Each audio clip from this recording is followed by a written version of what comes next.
रीता देवी जिंदाबाद जिंदाबाद जिंदाबाद रीता देवी जिंदाबाद जिंदाबाद जिंदाबाद कैथार कला पंचायत की जनता जिंदाबाद जिंदाबाद जिंदाबाद कैथार कला पंचायत की जनता जिंदाबाद जिंदाबाद जिंदाबाद रंजन कुमार चौधरी जिंदाबाद जिंदाबाद जिंदाबाद रंजन कुमार चौधरी जिंदाबाद जिंदाबाद जिंदाबाद हमारा मुखिया कैसा हो रीता देवी जैसा हो हमारा मुखिया कैसा हो रीता देवी जैसा हो।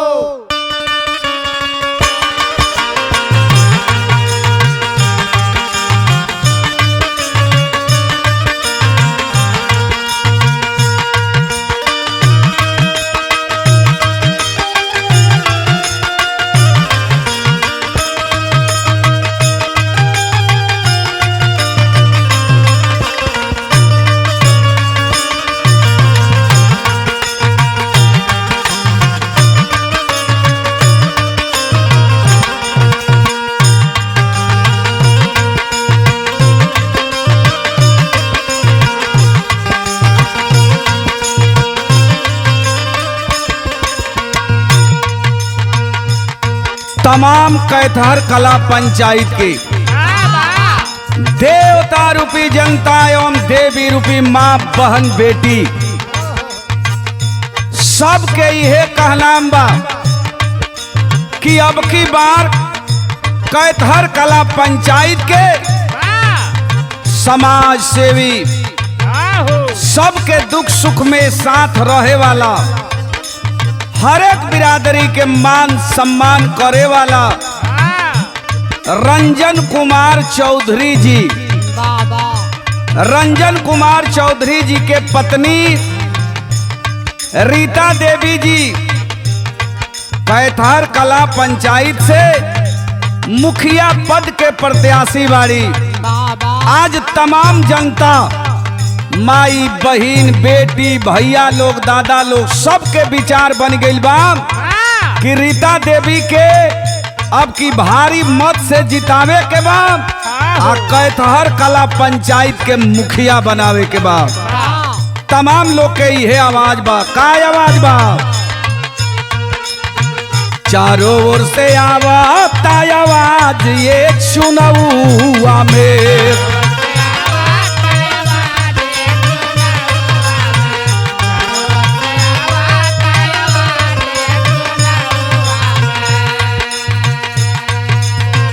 चारों ओर से आवता आवाज ये चुनौआ आवाज ये चुनौआ में रीता के बनाए जाता ताज ये चुनौआ में।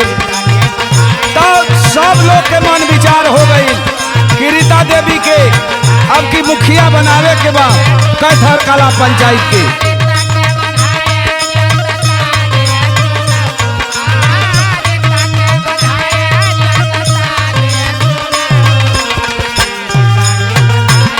जाता ताज ये चुनौआ में।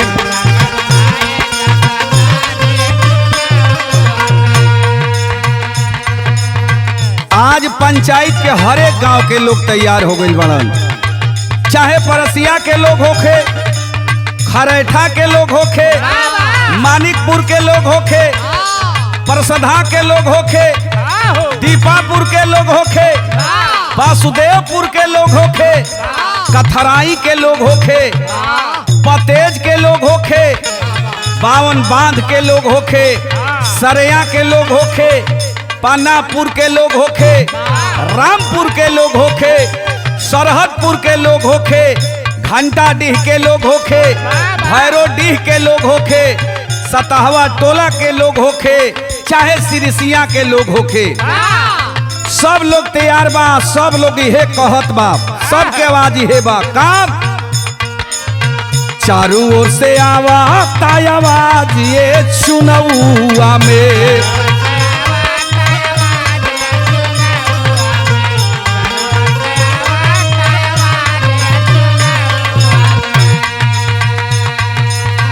चारू ओर से आवता आवाज ये चुनौआ आवाज ये चुनौआ में रीता के बनाए जाता ताज ये चुनौआ में।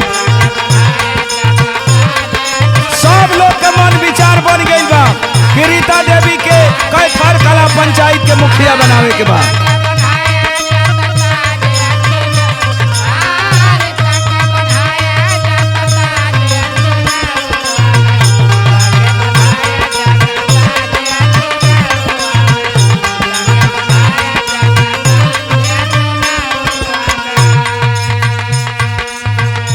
आज कैथर कला पंचायत में घर घर में यह बात होत बा का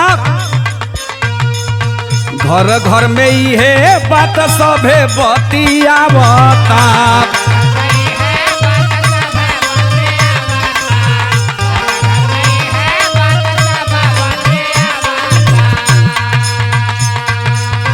बूढ़ावा जवान मिली सब ही जीतावता।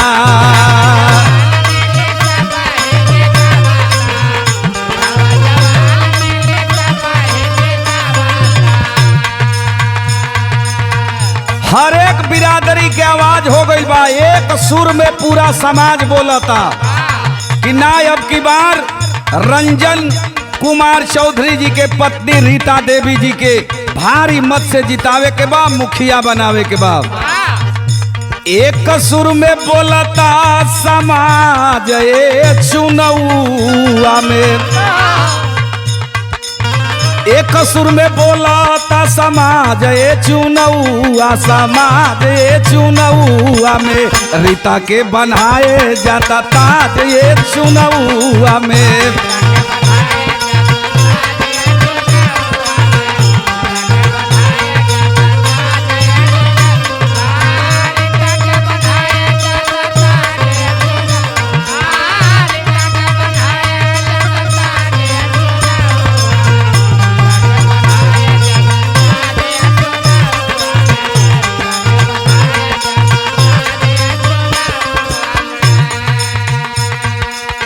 कैथर कला के मजदूर किसान जे सोहनी करे जाला खेत में सोहनी करत बा उहो लोग बतियावता। चट्टी चौराहा पर भी बात होता, हरे गांव के पुलिया पर बैठ के लोग बतियावत बालन कि नाही अब की बार रंजन कुमार चौधरी जी के पत्नी रीता देवी जी के जितावे के बाद लोग बतियावत हवन का करे काम सिवानिया में मजदूर किसान हो।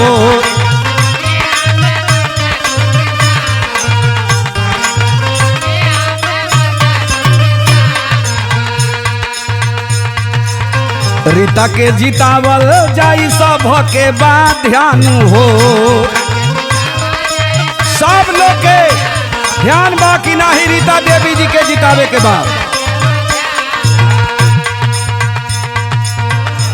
अरे जनता के बनल बा मिजाज ये चुनौआ में।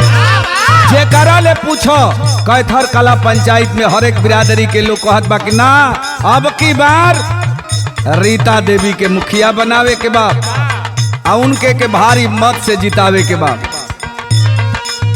जनता के बनल बा मिजाज ये चुनौआ मिजाज ये चुनौआ में रीता के बनाए जाता ताज ये चुनौआ में।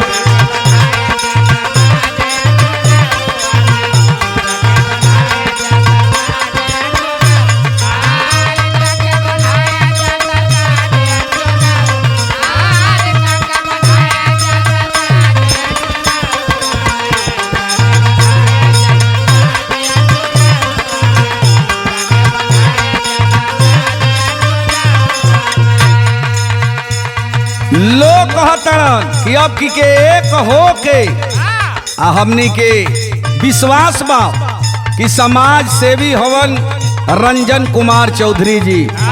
अगर रीता देवी जी उनकर पत्नी अगर मुखिया बनी हन कैथर कला के तो गांव के पंचायत के हर गांव के लोग खुशहाल रही, हर एक गांव में विकास के काम होई। लोग बतियावत हवन काम हौसला बुलंद कई के ये कता दिखाई जा।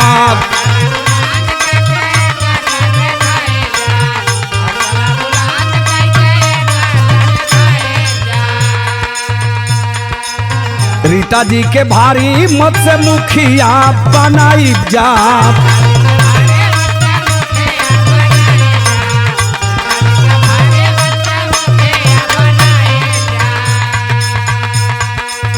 सब करई है बायावाज ये चुनौआ आवाज ये चुनौआ में रीता के बनाए जाता ताज ये चुनौआ में।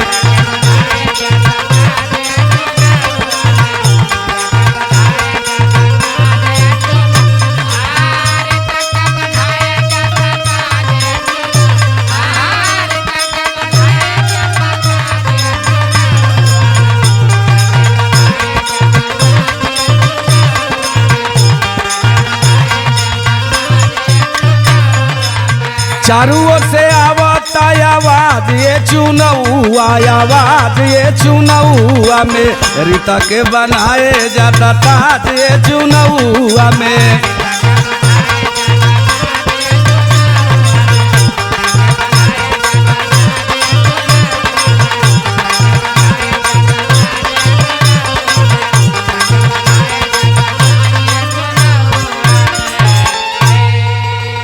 रीता देवी जिंदाबाद जिंदाबाद जिंदाबाद रीता देवी जिंदाबाद जिंदाबाद जिंदाबाद कैथार कला पंचायत की जनता जिंदाबाद जिंदाबाद जिंदाबाद कैथार कला पंचायत की जनता जिंदाबाद जिंदाबाद जिंदाबाद रंजन कुमार चौधरी जिंदाबाद जिंदाबाद जिंदाबाद रंजन कुमार चौधरी जिंदाबाद जिंदाबाद जिंदाबाद हमारा मुखिया कैसा हो रीता देवी जैसा हो हमारा मुखिया कैसा हो रीता देवी जैसा हो